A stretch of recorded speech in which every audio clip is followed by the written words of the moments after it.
My name is John Capon. Been a tattooist since 1977. 30 of those years or more in Yarmouth.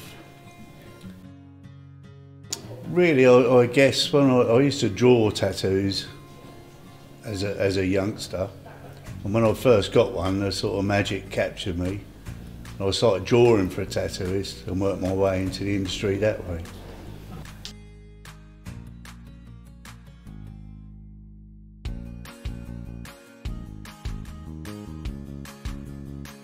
Hi, I'm River. I'm a tattoo apprenticeship. I've only really been tattooing for like maybe a month and a half at this point. I've been volunteering at Self-Made Tattoo in Yarmouth. I found that I've always had like a big passion for tattoos. My dad has had a lot of tattoos. I've designed tattoos for him because I was quite arty. And then yeah, I kind of just found more of a passion in, you know, creating art which is going to be permanent on people's bodies and stuff like that. So I kind of just followed the path. I started in Haverhill in Suffolk and working part-time from home. I was a roofing tiler at the time. Then I found a studio opened the first studio in Clacton about 1980. And when they sold the Butlins there, I thought that was time to move. And I came here via Bury St Edmunds. I had a shop in Bury St Edmunds for a while.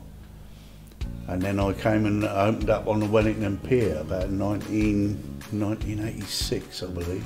Well, I've always been a big fan of, like, you know, Sailor Jerry, like traditional tattoos and stuff like that, and I've just really liked the aesthetics of it. So yeah, that's kind of what got me into it most. Well, I'm really into like quite heavy black work, but obviously while you're apprenticing you want to practice your line work and stuff to make sure everything's really clean. But yeah, like mainly like gothic black work. I like to do a lot of manga styles as well. Like my latest pieces have been from Uzumaki Junji Ito, which is a Japanese like horror book. Basically, it's quite gory, but you know. But yeah, I really like the heavy black work styles and like the heavy traditional sort of stuff. I've got an eagle on my chest, which my brother bought for my 21st birthday, which was very, very traditional then. A lot of people about that time would have had the spread eagle. Really, generally, I like to get tattooed wherever I go, Australia, America. Not particularly any design that would have meaning, but that's part of my journey going around and part of collecting tattoos from different well-known tattooists. But yeah, they're inspired by a film called Pan's Labyrinth. There's a character called the Pale Man. It's quite a gory story. Basically, he eats greedy children. And basically he's got no eyes on his actual face, he's just got 2 holes in his palms, and then when children take food from his big buffet that he displays, he puts the eyes in the palm of his hands and uses his hands to see. And yeah, that's kind of the story behind them. Some of them don't have meaning at all, some of them I just kind of felt like getting one day. And you know, some of them do have some meaning, like this one. Are you aware of the Out There Festival that we have in Great Yarmouth? Yeah. I've been going to that one pretty much since they started.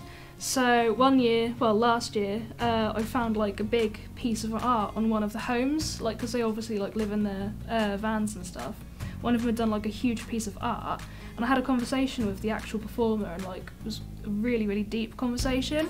And I ended up taking a picture of what they had on their van, and I had it like redrawn up, and I had it tattooed because it was like such a kind of life-changing thing, like conversation.